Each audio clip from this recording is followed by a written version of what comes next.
Salam damai sejahtera, Bapak Ibu dan saudara-saudari yang dikasihi Tuhan. Kita bersyukur pada saat ini kita bisa bersama-sama kembali dalam program Rema, Renungan Hidup Eksposisi Membangun Karakter. Kita bersyukur sebab kita sudah sampai pada seri Kitab Mazmur yang ke-15, yaitu di pasal 11 ayat 1 sampai ayat yang ke-7. Bapak Ibu, sebelum masuk di dalam perenungan, saya menyampaikan doa-doa kami supaya kiranya kita semuanya di dalam keadaan baik, ada damai sejahtera dalam segala keadaan, dan juga ada sukacita kebahagiaan bersama dengan kita semuanya, karena ada Tuhan yang Immanuel ada bersama dengan kita. Nah, Bapak Ibu saudara kasih Tuhan, mari kita akan merenungkan kebenaran firman Tuhan kita yang terambil dari pasal 11 ayat 1 sampai ayat yang ke-7. Untuk pemimpin biduan dari Daud. Pada Tuhan aku berlindung. Bagaimana kamu berani berkata kepadaku, terbanglah ke gunung seperti burung. Sebab lihat, orang fasik melentur busurnya. Mereka memasang anak panahnya pada tali busur, untuk memanah orang yang tulus hati di tempat gelap. Apabila dasar-dasar dihancurkan, apakah yang dapat dibuat oleh orang benar itu? Tuhan ada di dalam baitnya yang kudus. Tuhan tahtanya di surga, matanya mengamat-ngamati, sorot matanya menguji anak-anak manusia. Tuhan menguji orang benar dan orang fasik, dan Ia membenci orang yang mencintai kekerasan. Ia menghujani orang-orang fasik dengan arang berapi dan belerang. Angin yang menghanguskan, itulah isi piala mereka. Sebab Tuhan adalah adil, dan Ia mengasihi keadilan. Orang yang tulus akan memandang wajahnya. Ya, sedemikian pembacaan firman Tuhan. Sungguh pembacaan yang indah. Kita akan merenungkannya dan akan belajar untuk menghidupinya. Maka kita akan bahagia di dalamnya. Nah, Bapak Ibu kasih Tuhan, kali ini sesuai dengan firman Tuhan tadi, kita akan membahas satu tema, yaitu membenci kekerasan. Seperti yang sudah saya katakan di seri sebelumnya, di seri 14, bahwa pembahasan kita pada saat ini adalah tentang tema membenci kekerasan. Sesuai dengan keunikan daripada perenungan ini adalah mengenai membangun karakter. Maka pada perenungan kali ini kita akan melatih karakter kita di dalam hal benci akan kekerasan, tetapi cinta akan damai. Lalu kemudian nanti kita akan juga melatih akan ketulusan hati atau kejujuran, dan juga kita bisa hidup di dalam damai yang daripada Tuhan. Seperti biasanya Bapak Ibu yang dikasihi Tuhan, seri Rema ini adalah renungan yang bersifat eksposisi atau penggalian, dan dengan metode peka. Apa itu peka? Yaitu apa pesan Tuhan, lalu apa yang harus kulakukan atau kita lakukan. Kita akan nanti melihat setelah kita membahas atau menggali atau mengeksposisi semua nas-nas dalam firman Tuhan dalam Mazmur 11 ini, maka kita akan mengambil pesan-pesan Tuhan dari dalamnya. Mari terlebih dahulu kita gali, lalu kemudian nanti kita ambil pesan dan bagaimana kita meresponinya. Nah, Bapak Ibu kasih Tuhan, mari kita perhatikan nats per nats dari kebenaran firman Tuhan di dalam Mazmur ini. Dikatakan di sana ayat 1 bahwa untuk pemimpin biduan dari Daud. Dari sini kita melihat bahwa Mazmur 11 ini adalah ditulis oleh Daud. Daud berkata, pada Tuhan aku berlindung. Bagaimana kamu berani berkata kepadaku, terbanglah ke gunung seperti burung. Ya, dari pernyataan Daud ini kita bisa melihat bahwa ini bukanlah bentuk doa, tetapi sebuah bentuk pernyataan kepada orang-orang. Ya, dia berkata bahwa dia sebagai raja berlindung kepada Tuhan. Pernyataan ini menegaskan bahwa sekalipun Raja Daud punya kekuasaan, sekalipun Raja Daud punya wewenang, otoritas, punya kekuatan untuk melindungi diri sendiri secara manusia, ya, karena dia seorang raja, tetapi dia menegaskan bahwa pada Tuhan dia berlindung. Bukan kepada tahta yang dimiliki, atau kepada kekuatan pemerintahan yang dimiliki, atau kepada militer, atau pada wewenang yang dimiliki, tetapi dia memilih untuk berlindung kepada Tuhan. Bapak Ibu, ketika Raja Daud menegaskan bahwa dia berlindung kepada Tuhan, muncul itu pertanyaan. Kenapa dia harus menegaskan bahwa dia harus berlindung kepada Tuhan? Ada apa? Kita bisa lihat ketika di ayat 1 dikatakan, bagaimana kamu berani berkata kepadaku, terbanglah ke gunung seperti burung. Apa yang dimaksud di sini oleh Raja Daud? Dia mengatakan di awal bahwa dia berlindung kepada Tuhan, lalu kemudian dia berkata bahwa bagaimana kamu bisa berkata kepadaku, terbanglah ke gunung seperti burung. Bapak Ibu, untuk mengerti pemikiran dari Raja Daud ini, ya, karena ini adalah bentuk puisi yang dituliskan oleh Raja Daud, maka kita harus juga melihat pemikiran-pemikirannya di Mazmur-Mazmur sebelumnya atau di Mazmur-Mazmur setelahnya. Tapi pada saat ini kita akan melihat pernyataan Raja Daud tentang terbanglah ke gunung seperti burung. Kita bisa melihat di Mazmur ke-55 ayat yang ke-7 sampai 8. Di Mazmur ini nanti Raja Daud menjelaskan apa yang dimaksud dengan pemikiran dia tentang istilah kamu menyuruh aku terbang ke gunung seperti burung. Di Mazmur 55 ayat 7 sampai 8 dikatakan, pikirku, sekiranya aku diberi sayap seperti merpati, aku akan terbang dan mencari tempat yang tenang. Bahkan aku akan lari jauh-jauh dan bermalam di padang gurun. Bapak Ibu, dari Mazmur 55 ini kita menemukan bahwa yang dimaksud Raja Daud dengan terbanglah ke gunung seperti burung ternyata ya adalah berbicara tentang bahwa orang-orang ada yang menyarankan Raja Daud agar melarikan diri. Ya, seperti di Mazmur 55 tadi. Nah, pertanyaannya nah di sini dijelaskan bahwa dari sini kita mendapat kejelasan bahwa walaupun ada orang-orang yang menyarankan Raja Daud untuk melarikan diri, ya, ini kalau berbicara tentang melarikan diri berarti itu ada kedua kemungkinan, melarikan diri daripada Raja Saul ataukah melarikan diri daripada kejaran anaknya Absalom.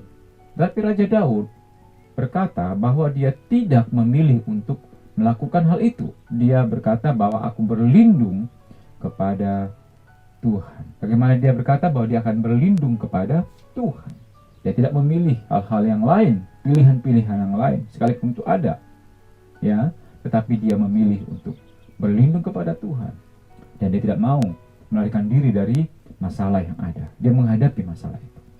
Itulah yang dinyatakan oleh Raja Daud di dalam hal ini. Selanjutnya, mari kita melangkah ke ayat yang selanjutnya, yaitu di ayat yang kedua. Di ayat yang kedua, Raja Daud berkata, sebab lihat, orang fasik melentur busurnya. Mereka memasang anak panahnya pada tali busur untuk memanah orang yang tulus hati di tempat gelap. Di ayat kedua ini, Raja Daud menggunakan lagi sebuah metafora atau penggambaran, yaitu bahwa ada orang fasik yang melentur busurnya, di mana mereka memasang anak panahnya pada tali busur untuk memanah, ya, untuk memanah orang yang tulus hati di tempat gelap. Coba kita memikirkan kira-kira apa yang dimaksud oleh Raja Daud dalam hal ini. Ada orang fasik yang melentur busurnya, memasang anak panahnya pada tali busur untuk memanah, ya, untuk memanah siapa? Orang yang tulus hati, ya, untuk memanah orang yang tulus hati. Nah, Bapak Ibu kasih Tuhan, kembali lagi, ya, kita diperhadapkan dengan harus melihat lagi pola pikir daripada Raja Daud ketika dia menggunakan kata-kata di sini.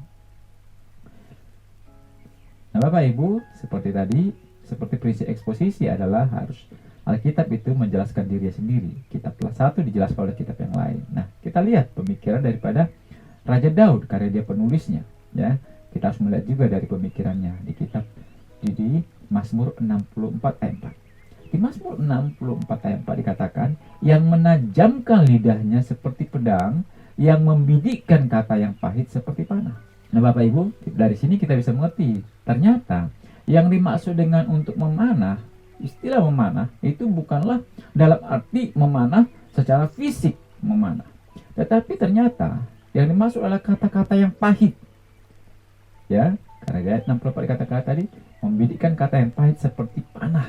Berarti yang dimaksud dengan orang-orang fasik itu melakukan apa? Melakukan kata-kata yang pahit. Ya. Kata-kata pahit bisa juga di dalam beberapa bentuk. Ya, kata-kata pahit bukan berarti seperti kopi pahit atau hal yang pahit. Ya, kata pahit di sini adalah berarti tentang ada hinaan, ada fitnah. terhadap orang-orang yang tulus hati. Nah, Bapak Ibu kasih Tuhan, inilah digambarkan oleh Raja Daud, bahwa ada orang-orang fasik, orang-orang jahat, orang-orang yang belum percaya pada Tuhan, orang-orang yang tidak mencintai Tuhan. Dia ingin menghina, memfitnah, mencela, memberikan kata-kata dusta kepada orang-orang tulus hati. Ya Bapak Ibu, itulah yang sedang digambarkan oleh pemazmur di sini. Nah Bapak Ibu, ayat 2 ini mari kita hubungkan dengan ayat 5. Ya, karena di sini Daud menyatakan tentang bagaimana orang tulus itu adalah orang yang dianiaya, orang yang menjadi korban daripada orang-orang fasik. Ya, coba kita melihat. Di ayat 5 dikatakan, Tuhan menguji orang baik dan orang jahat. Ia membenci orang yang suka akan kekerasan. Berarti Bapak Ibu yang kasih Tuhan, orang yang mengalami kekerasan di sini adalah orang-orang yang tulus hatinya. Mari kita lihat secara spesifik siapa sebenarnya yang dimaksud dengan orang-orang yang tulus hati ini. Ya, di dalam bahasa Ibrani-nya kata yang digunakan adalah kata yasar, yang sebenarnya bisa juga diartikan dengan kata yang lurus, orang yang lurus. Orang yang lurus lawan daripada orang yang bengkok. Ya, orang yang lurus yang selalu hidupnya, ya, perkataannya, baik pemikirannya dan juga kelakuannya selalu sesuai, lurus, sama, ya. Tidak ada perbedaan. Atau lawannya adalah yang bengkok. Artinya orang yang selalu berkelit-kelit, orang yang selalu ya lincah untuk menipu, sepertinya kelakuannya baik, ternyata pikirannya maksudnya jahat. Ya. Nah, Bapak Ibu kasih Tuhan, dari sini kita bisa mengerti bahwa orang yang mengalami kekerasan di sini adalah orang yang lurus hatinya, orang yang hidupnya selalu lurus, orang yang tidak mau bengkok-bengkok, orang yang tidak mau mengikuti hal-hal yang tidak benar, yang tidak sesuai. Ya, itu kata lurus itu adalah berbicara dengan tidak sesuai atau tidak searah, tidak searah. Nah, oleh salah si Tuhan, di sini yang dikatakan oleh Raja Daud adalah orang yang mengalami daripada mengalami kekerasan itu adalah orang-orang yang tulus hatinya atau yang lurus hidupnya. Nah, Bapak Ibu kasih Tuhan, dalam hal apa mereka mengalami kekerasan? Di dalam hal ini dikatakan adalah dikenakan kata-kata yang pahit. Nah, coba kita melihat kata-kata pahit itu di dalam kekerasan itu ada masuk bagian mana? Bapak Ibu kasih Tuhan, kita bisa melihat ada beberapa bentuk dari kekerasan. Kekerasan pertama adalah kekerasan fisik. Itu bisa kelihatan kekerasan fisik itu. Baik juga ada kekerasan seksual. 3 adalah bisa jadi juga kekerasan verbal atau kekerasan emosi. Ya. Kemungkinan besar yang dimaksud oleh Raja Daud di sini terhadap orang-orang lurus itu adalah kekerasan verbal ini yang mempengaruhi emosi, ya, atau bisa melalui kata-kata, bisa juga melalui sikap tingkah laku, yaitu kekerasan verbal atau emosi. Lalu kemudian ada kekerasan politik atau kekuasaan, bisa juga dilakukan dalam bentuk ini, karena bisa jadi orang-orang fasik itu adalah orang yang punya jabatan juga, punya kedudukan, ya. Karena kalau kita bisa melihat ini adalah berhadapan dengan seorang raja. Lalu kemudian bentuk kekerasan itu bisa juga berupa kekerasan keyakinan atau keagamaan. Dan yang keenam, kekerasan itu juga bisa berbasis gender. Bentuk kekerasan berbasis gender ini adalah merupakan penemuan yang terbaru. Karena apa? Karena ternyata penekanan terhadap feminin, terhadap maskulin itu bisa terjadi, ya. Bisa jadi secara kekerasan. Misalkan bagaimana para kaum wanita, ya, terlalu ditekankan harus bersifat feminin, ya. Dan feminin ini seringkali diidentikan dengan hal-hal tertentu yang lemah, yang menyatakan mereka lemah. Lalu kemudian maskulin selalu ditunjukkan dengan kekuatan, power, ya. Sehingga selalu hal-hal yang pekerjaan-pekerjaan yang keras selalu diarahkan kepada mereka. Dan ini juga bisa menjadi sebuah bentuk kekerasan yang baru di zaman ini. Nah, jadi Bapak Ibu kasih Tuhan, kalau mau dikasih gambaran, maka bahwa orang-orang tulus, orang-orang lurus hidupnya ini adalah yang diincar dengan kata-kata yang pahit, ya, yaitu bisa hinaan, fitnah, ya, celaan, dusta, kebohongan terhadap orang-orang yang hidupnya lurus, hidupnya tulus di dalam kehidupan ini. Nah, Bapak Ibu kasih Tuhan, bukankah juga kita bisa melihat di sekitar kita seperti itu? Ya, seringkali ya orang-orang yang hidupnya tulus, ya, orang yang hidupnya justru yang lurus-lurus itulah yang seringkali menjadi, ya, korban daripada orang-orang yang hidupnya bengkok, hidupnya tidak benar, atau di sini katakan orang fasik. Nah, Bapak Ibu kasih Tuhan, itulah yang sedang dinyatakan oleh Raja Daud di sini. Memang firman Tuhan tidak menyebutkan apakah itu adalah Raja Daud sendiri ataukah dia bisa melihat orang-orang di sekitarnya.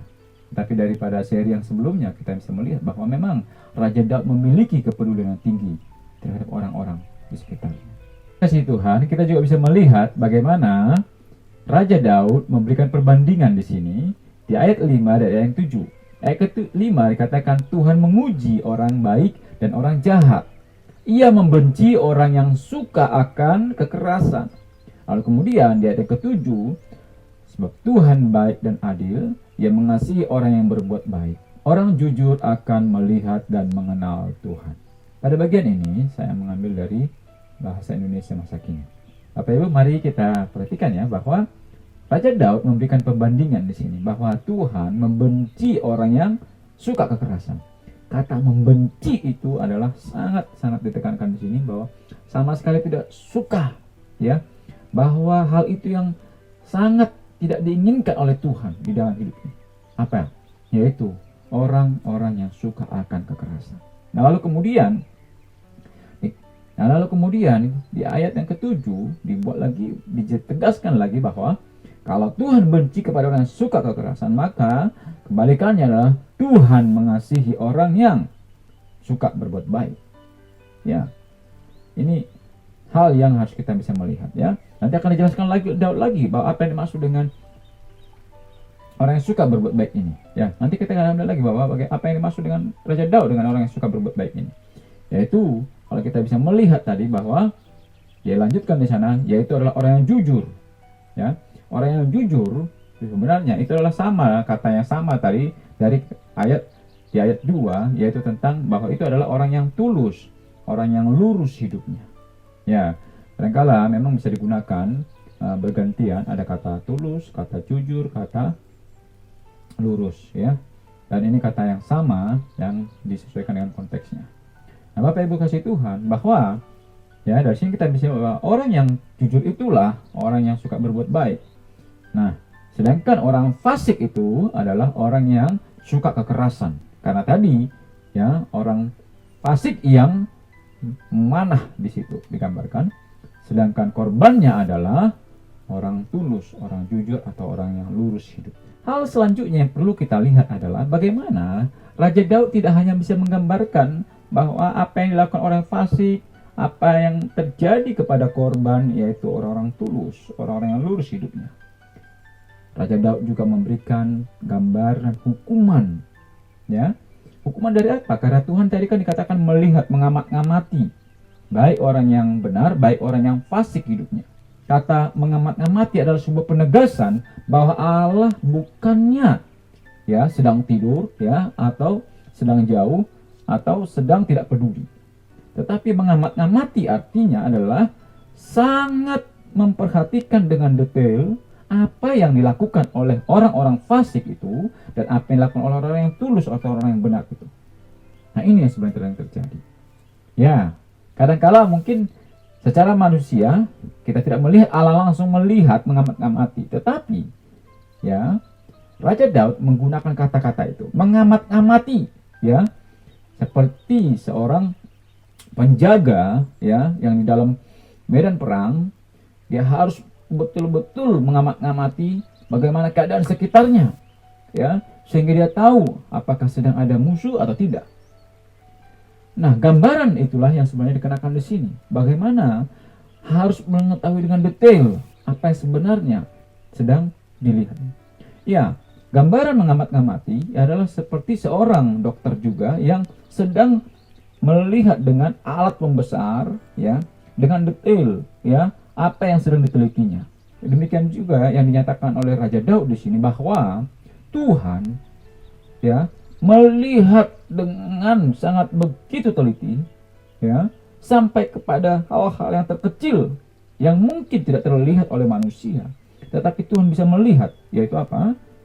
Kalau kita bisa lihat lagi di nas-nas yang lain adalah bahwa Tuhan pun bisa melihat isi hati, karena Tuhan ada di dalam hati manusia. Dan hasil daripada pengamatan daripada Tuhan itu, ya, dikatakan oleh Raja Daud di ayat yang ke-6. Mari kita lihat ayat yang ke-6. Di ayat 6 dikatakan, ia menghujani orang-orang fasik dengan arang berapi dan belerang angin yang menghanguskan, itulah isi piala mereka. Ya, ini adalah untuk orang yang, kalau kita bisa melihat di sini, kata-kata di sini, ia menghujani orang fasik dengan arang berapi dan belerang angin yang menghanguskan. Bapak Ibu kasih Tuhan, kalau kita melihat kata-kata ini, pikiran kita langsung teringat ke dalam hal apa? Ya, kira-kira harapan saya ada yang tepat menyatakannya bahwa inilah tentang apa? Gambaran tentang yang terjadi akan kota Sodom dan Gomora. Ya, coba kita lihat kepada firman Tuhannya. Ya, kita bisa melihat itu di dalam Kejadian 19:24. Kata-kata yang sama digunakan oleh firman Tuhan. Kemudian Tuhan menurunkan hujan belerang dan api atas Sodom dan Gomora, berasal dari Tuhan, dari langit. Ada kata api dan juga ada kata belerang, ya. Nah, ini adalah penggambaran bahwa Raja Daud sedang menekankan bahwa hukuman orang fasik itu adalah seperti yang dialami orang-orang di Sodom dan Gomora. Pertanyaannya adalah, apa tujuan daripada Daud mengingatkan akan hal ini? Ya, untuk mengertinya kita bisa melihat pola pikir dari Raja Daud adalah seperti juga yang ada di dalam 2 Petrus ayat 2 dan 6. Dan jikalau Allah membinasakan kota Sodom dan Gomora dengan api dan dengan demikian memusnahkannya dan menjadikannya suatu peringatan untuk mereka yang hidup fasik di masa-masa kemudian. Lihat Bapak Ibu kasih Tuhan, sungguh tegas bukan?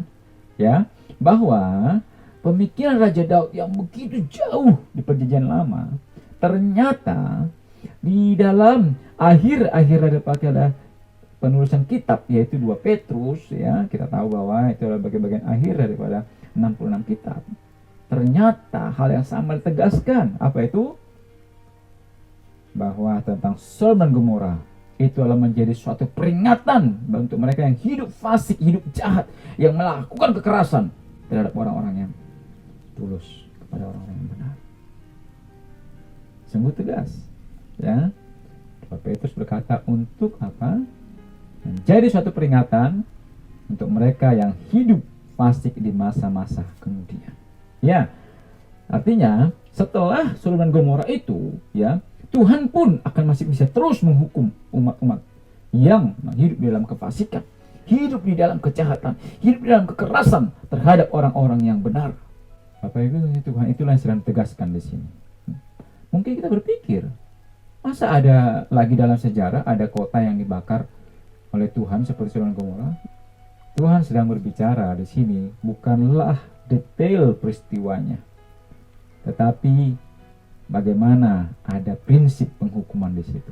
Bentuknya bukanlah detail bentuknya yang sedang Tuhan bicarakan di sini, tetapi bagaimana penghukuman seperti itu Tuhan bisa adakan. Ya, dalam berbagai bentuk Allah bisa melakukannya. Allah bisa melakukannya. Kita mungkin menganggap bahwa apa yang terjadi di alam semesta ini secara natural terjadi. Nah, kadang-kala kita harus melihat bahwa ada hal-hal yang memang Tuhan izinkan untuk mengingatkan kepada manusia. Apakah itu dalam bentuk gempa bumi, tsunami kah itu, apakah itu bencana alam, apakah itu adalah seperti virus kah, bakteri kah, macam-macam jenis penyakit kah. Itu bisa juga sebagai bentuk daripada Tuhan sedang mengingatkan atau sedang menghukum, atau memang Tuhan sedang memberikan kita suatu kesempatan untuk bisa melihat lagi bahwa Tuhanlah yang sungguh berkuasa di muka bumi ini. Tidak ada yang lebih berkuasa daripada itu.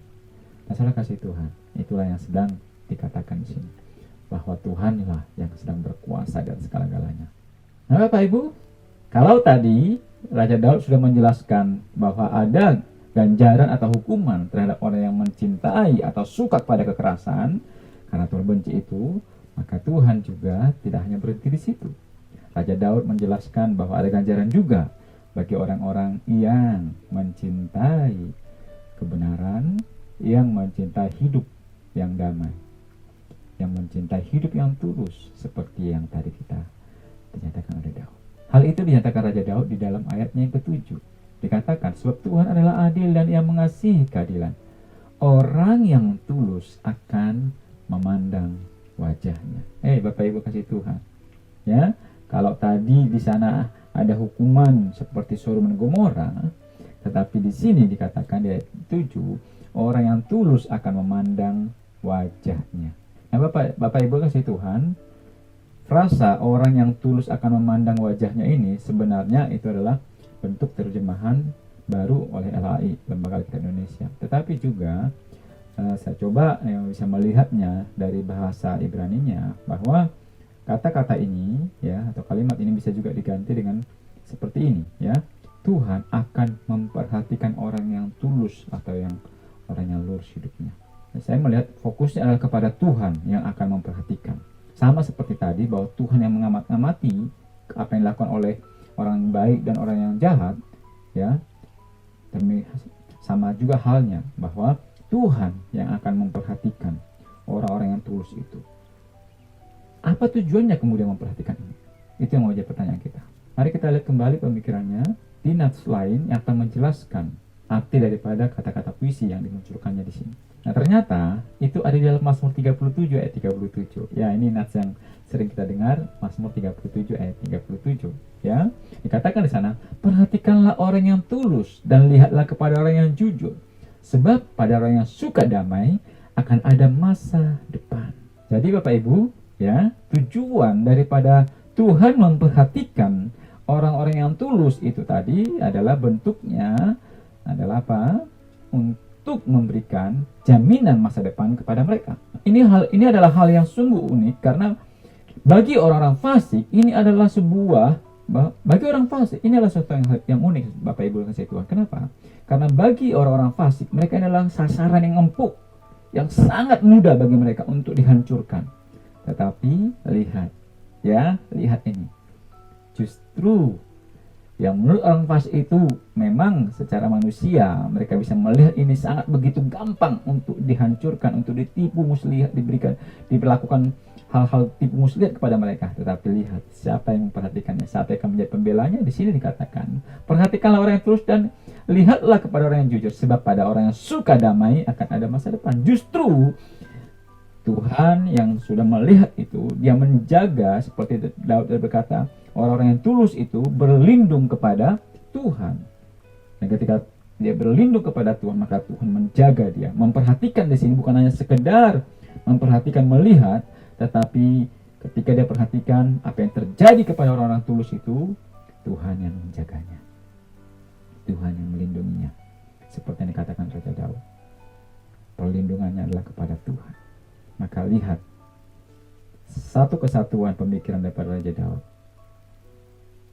Raja Daud tidak memilih kekuatannya untuk tempat dia berlindung, tahta kerajaannya, kekuasaannya, tetapi dia melindung kepada yang lebih berkuasa lagi, ya Tuhan.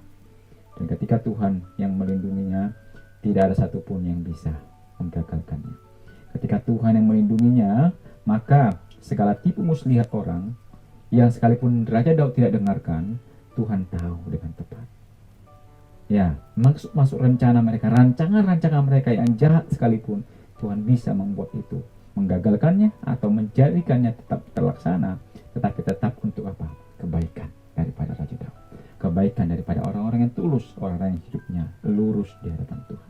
Nah, saudara kasih Tuhan, justru orang-orang yang tadi orang fasik itu, yang merancangkan segala hal, memanah, memberikan kata-kata fitnah, memberikan kata hinaan, ingin menghancurkan, melakukan kekerasan, justru mereka tidak memiliki masa depan.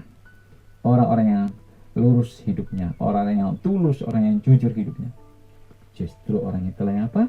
Memiliki masa depan. Itulah yang dikatakan di sini. Sungguh indah kebenaran firman Tuhan. Dan oleh karena itulah, mari kita akhiri ya penggalian atau eksposisi daripada Mazmur ini dengan melihat bagaimana Raja Daud menuliskan begitu indah Mazmur 11 ayat 1 sampai 7 ini. Di awal dia berkata, pada Tuhan aku berlindung. Lalu dia jelaskan ayat 2, ayat 2, 3, 4, 5, 6, 7. Diberikanlah kesimpulan kenapa dia berlindung kepada Tuhan. Kenapa? Karena dikatakan di sana, sebab Tuhan adalah adil. Adil di sini kembali lagi seperti di seri yang sebelumnya, di seri ke-9 dari Rema Kitab Mazmur, yaitu apa? Adil dan benar. Ya, adil dan benar, itulah Tuhan. Adil yang benar, bukan adil yang seperti manusia miliki, tetapi adil yang benar yang dimiliki oleh Allah, yang ditentukan dan dijaga oleh Allah, dan Allah yang memberikan keputusan, lalu Allah yang memberikan bukan hanya keputusan tetapi juga memberikan langsung hukuman. Kembali lagi kepada seri-seri sebelumnya bahwa walaupun hukuman itu tidak langsung kita bisa lihat, tetapi hukuman itu tetap terjadi sekarang dan terus menerus sampai pada akhirnya.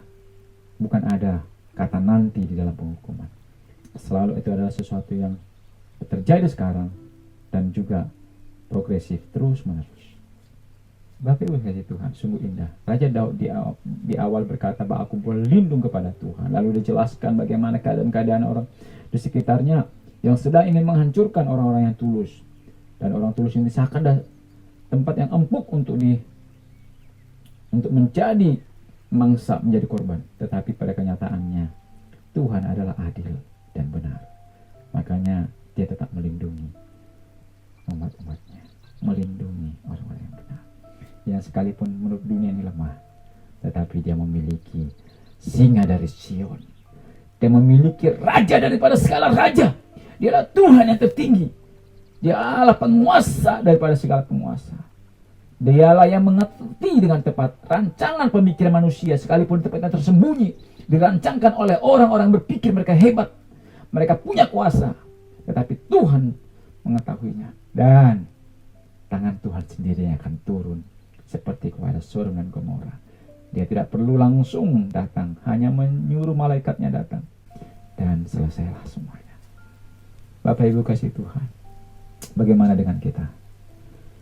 Ya, mari kita melihat pesan-pesan Tuhan ini ke dalam kehidupan kita, dan nanti kita akan mengambil hikmah untuk apa yang bisa kita lakukan di dalam kehidupan. Bapak Ibu yang kasih Tuhan, apa pesan Tuhan dan apa yang kulakukan? Yang pertama adalah, yaitu adalah Raja Daud berlindung pada Tuhan yang adil dan benar. Ya, ini penting. Penting untuk kita ditegaskan bahwa Raja Daud berlindung pada Tuhan yang adil dan benar. Mari kita juga ya berlindung pada Tuhan, jangan kepada manusia, jangan kepada kekuasaan yang kita miliki, jangan juga kepada harta benda atau rasa aman yang sudah diberikan oleh negara kita, apapun itu. Jangan berlindung kepada itu semua, berlindung kepada Tuhan. Sebab kalau kita berlindung kepada manusia, suatu saat dia akan menuntut, meminta kepada kita. Berlindung kepada kuasa gelap, kuasa-kuasa jahat, dia pun akan menuntut kepada kita kembali, meminta kembali balasannya. Tetapi kepada Tuhan, dia tidak akan meminta, karena kita adalah milik Tuhan. Sebagai miliknya, kita dijaga oleh Tuhan. Kita adalah anaknya, kita adalah yang dilindungi oleh orang tua. Demikian juga ayah kita, Bapa kita di surga, memelihara, melindungi. Pesan selanjutnya adalah Tuhan tidak ingin kita lari dari masalah. Ya, itu tadi dikatakan bahwa Tuhan tidak ingin kita lari dari masalah. Seperti Raja Daud, walaupun ada orang yang menyuruh dia untuk lari, ya, tetapi dia tidak mau lari. Dia tetap menghadapi masalah itu. Ya, demikianlah kita juga. Marilah kita jangan juga lari daripada masalah. Ya, kalau ada masalah, kita datang kepada Tuhan, kita serahkan kepada Tuhan, dan kita lihat hikmat daripada Tuhan untuk menyelesaikan semua masalah itu. Ya, karena kalau kita hari ini lari dari masalah ini, belum tentu kita suatu saat akan tidak menghadapi masalah yang sama. Ya, ujian yang sama tidak kita perlu, tidak karena ujian itu bisa terus berulang.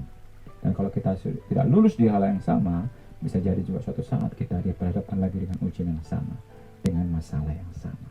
Mari kita hadapi masalah itu dengan baik, dengan berpikiran tenang, dengan mengandalkan Tuhan. Seperti tadi Raja Daud, dia berlindung kepada Tuhan di dalam sebuah masalah. Pesan selanjutnya adalah bahwa Tuhan benci kepada yang suka kekerasan. Ya, Tuhan benci kepada yang suka kekerasan. Oleh karena itu, apa yang harus kita lakukan? Ya, kiranya Tuhan mengharapkan kita adalah supaya kita jangan menjadi orang yang suka kekerasan. Dan kita dalam kehidupan kita sehari-hari janganlah menjadi orang yang suka kekerasan. Sebab kita bisa melihat bagaimana banyaknya kekerasan di muka bumi ini. Kadang-kala kita bisa merasa takut di dalam hidup ini. Banyak orang lain juga yang merasa ketakutan di luar sana. Karena apa? Begitu banyak kekerasan yang sudah terjadi di muka bumi ini. Ya, tidak usah jauh-jauh ke zaman-zaman dulu. Berikut ini akan saya coba perlihatkan kepada kita betapa banyaknya data-data tentang kekerasan di dunia ini. Mari kita perhatikan. Begitu banyak data-data tentang kekerasan dalam rumah tangga, ya, seperti data-data berikut ini.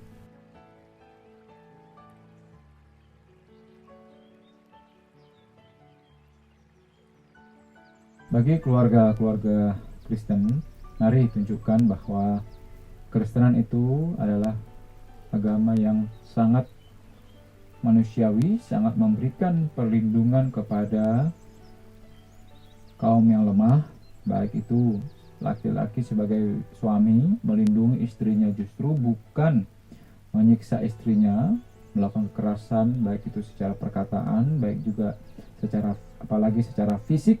Sebagai seorang istri, kalau memang merasakan ada kekerasan dalam rumah tangga, jangan sungkan atau merasa bersalah ketika harus melaporkan kepada pihak kepolisian atau pihak berwajib untuk setiap kekerasan yang diterima, dan berikan bukti-bukti. Tujuannya adalah karena kita mengasihi pasangan kita supaya dia mengalami kesadaran akan apa yang diperbuatnya. Karena karakter kekerasan itu bisa jadi adalah diwariskan dari orang tuanya, karena dia meneladani bagaimana pernikahan orang tuanya seperti itu, dipenuhi dengan kekerasan.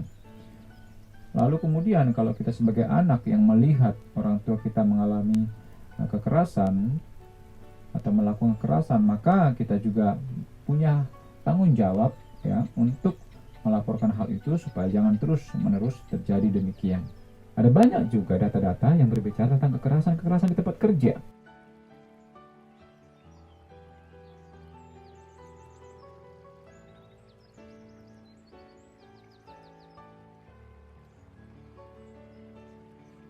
Ya, antara atasan dengan bawahan, bagaimana kelakuan, penetapan gaji, dan hal-hal yang lain. Atau juga, bisa juga dari bawah menekan ke atas nama kelompok, golongan. Menekan pimpinan-pimpinan untuk supaya mengikuti apa yang mereka inginkan. Kita bisa melihat juga bagaimana data-data bullying atau kekerasan di sekolah. Sudah begitu banyaknya anak-anak yang menjadi korban daripada kekerasan di sekolah ini. Seperti berikut ini.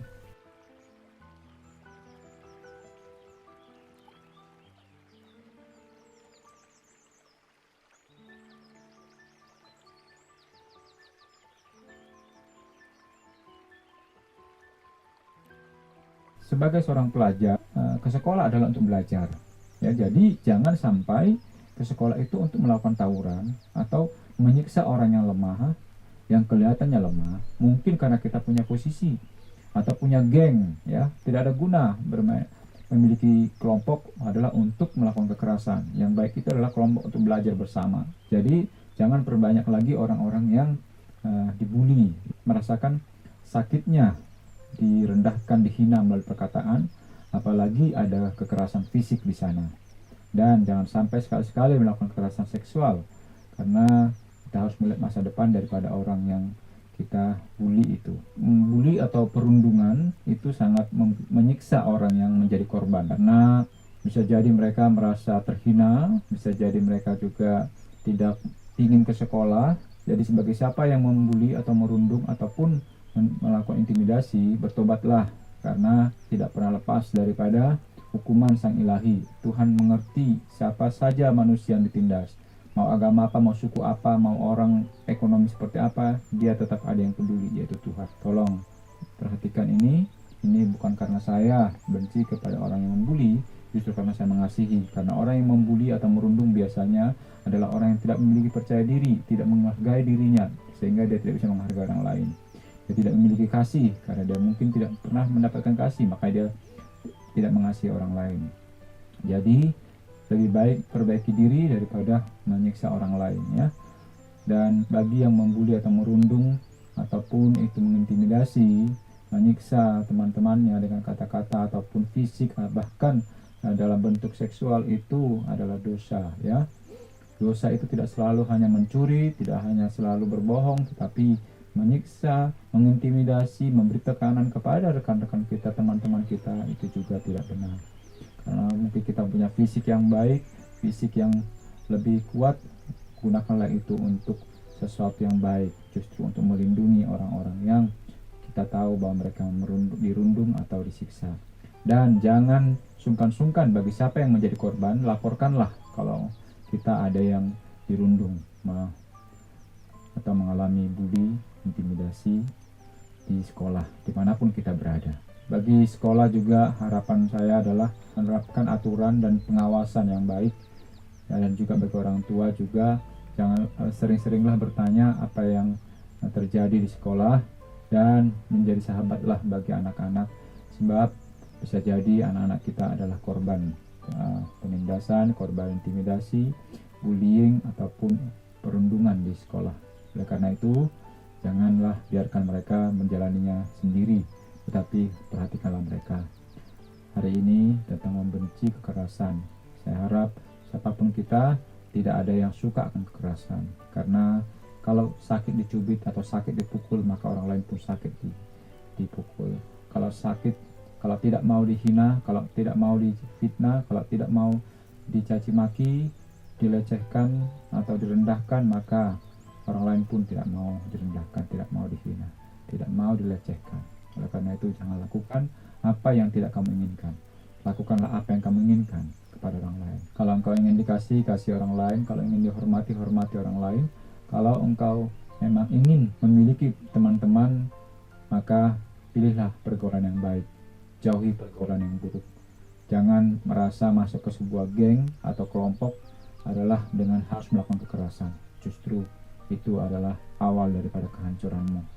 Ya, kiranya Tuhan menyadarkanmu, baik juga yang menjadi korban, mari nyatakan perasaanmu pada Tuhan, dan bahkan ambil contoh-contoh kekerasan yang dilakukan padamu dan laporkan juga kepada yang berwajib, baik itu polisi atau orang tuamu juga tidak peduli kepadamu. Bapak Ibu kasih Tuhan, kita juga bisa melihat bagaimana data-data kekerasan yang atas nama agama, ya. Saya tidak menyinggung satu agama tertentu di sini, tetapi bagaimana dunia ini dan di Indonesia sering kali terjadi kekerasan atas nama agama, seperti berikut ini.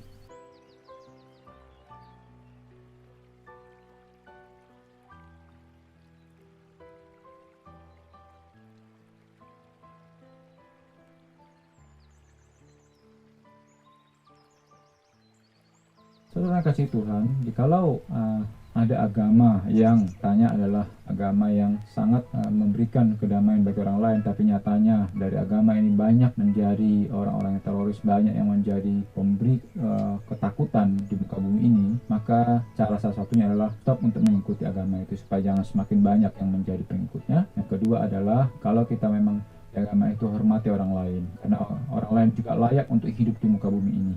Lihat firman Tuhan hari ini, walaupun sepertinya tidak ada yang membelanya, orang-orang yang minoritas, orang-orang yang kita anggap lemah itu, ada Tuhan yang membelanya. Dan ingatlah firman Tuhan yang mengingatkan kita bahwa lihatlah perlindungan yang agung itu Tuhan selalu akan mengamat-amati, memperhatikan dengan detail apapun yang dirancangkan, apapun yang akan dilakukan.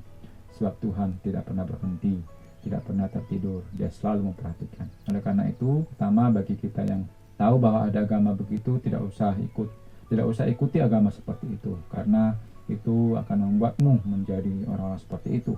Lalu yang kedua, kalau memang kita adalah di penganut agama itu, mari pikirkan kembali apakah benar kalau ada agama yang katanya mengajarkan kebaikan, kebenaran, tetapi kok hanya untuk membesarkan agama kita, tetapi kita merendahkan agama lain, menghina agama lain, bahkan menyiksa, bahkan melakukan hal-hal kekerasan dengan agama lain demi untuk membesarkan agama kita, atau demi untuk membenarkan agama kita, demi untuk membela Tuhan kita. Pikirkan kembali apakah itu benar atau tidak. Bapak Ibu kasih Tuhan, kita juga bisa melihat bagaimana data-data tentang kekerasan berbasis gender atau terhadap ras atau suku tertentu itu bisa terjadi di dunia ini, baik juga di sekitar kita di Indonesia. Seperti berikut ini.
kembali lagi kita harus melihat bahwa Tuhan sungguh mengasihi semua orang, baik itu wanita, baik itu pria.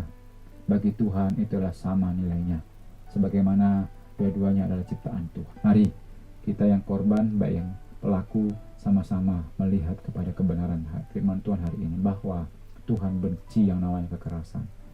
Tuhan benci yang namanya orang-orang yang tidak suka damai.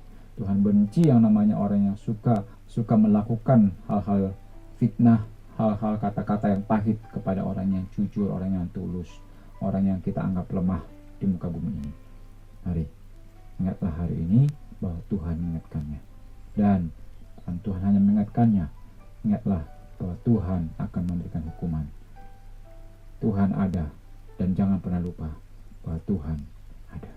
Oleh karena itu Bapak Ibu kasih Tuhan, pada saat ini ya, sesuai dengan tema kita, yaitu Tuhan membenci kekerasan, maka saya juga berseru kepada kita semuanya sebagai duta daripada Allah, stop kekerasan di rumah tangga, stop kekerasan di tempat kerja, stop itu yang namanya kekerasan di sekolah, stop itu kekerasan atas nama agama atau keyakinan apapun, stop kekerasan berbasis gender atau kekerasan terhadap suku atau etnis tertentu, stop juga penggunaan kekuasaan untuk melakukan kekerasan. Ingatlah bahwa ada Tuhan, Raja dari segala raja, pemimpin daripada segala pemimpin, penguasa dari penguasa, yang akan menghakimi, yang akan mengadili, tidak lepas daripada satu orang pun, tidak lepas daripada satu peristiwa pun, tidak lepas daripada suatu perencanaan apapun yang pernah atau yang akan dilakukan. Ini kebenaran firman Tuhan. Ingat dan waspadalah. Pesan terakhir yang Tuhan sampaikan adalah bahwa Tuhan memperhatikan dan memberi masa depan bagi orang yang tulus, yang lurus hidupnya. Sedangkan orang yang suka kekerasan akan Tuhan hukum. Oleh karena itu, apa yang harus kita lakukan? Yang kita lakukan adalah mari kita menjadi orang yang tulus hati, menjadi orang yang jujur hidupnya di depan Tuhan, dan juga kita menjadi orang yang lurus hidupnya dimanapun kita berada. Walaupun kadangkala kita akan diperlakukan tidak baik, ingatlah ada pembela kita yang agung. Kita ingat itu selalu, kita tuliskan dalam pikiran kita selalu, ada pembela kita yang agung, yang tidak pernah berhenti memperhatikan, tidak pernah terlelap. Dia selalu dengan detail memperhatikan hal-hal yang bahkan kita tidak tahu orang rencanakan apa kepada kita. Tetapi Tuhan bisa pertama, bisa menggagalkan rancangan itu, atau yang kedua, tetap mengizinkan rancangan itu terjadi. Tetapi semuanya adalah untuk kebaikan kita. Percayalah, sebagaimana pemazmur berkata, Dialah adil dan benar. Oleh karena itu, Dialah tempat kita berlindung. Kiranya Tuhan memberkati kita semuanya. Nah, Bapak Ibu kasih Tuhan, mari kita kiranya bertemu lagi nanti di seri yang selanjutnya. Kita akan membahas tentang kesetiaan. Kesetiaan di dalam perkataan. Kiranya Tuhan memberkati kita bisa bertemu kembali. Terima kasih.